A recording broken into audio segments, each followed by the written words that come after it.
આપણે પ્રતિનિધિ છે સાંભળવાની તૈયારી રાખવી પડે યાર. આવો શબ્દ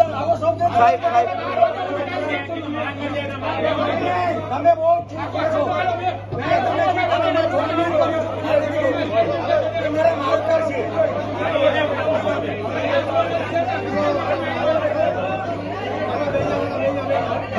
સાંજ સમાચાર ફેસબુક પેજને લાઇક કરો, વિડીયો શેર કરો અને વધુ વિગતવાર સમાચાર માટે sanssamachar.net વિઝિટ કરો.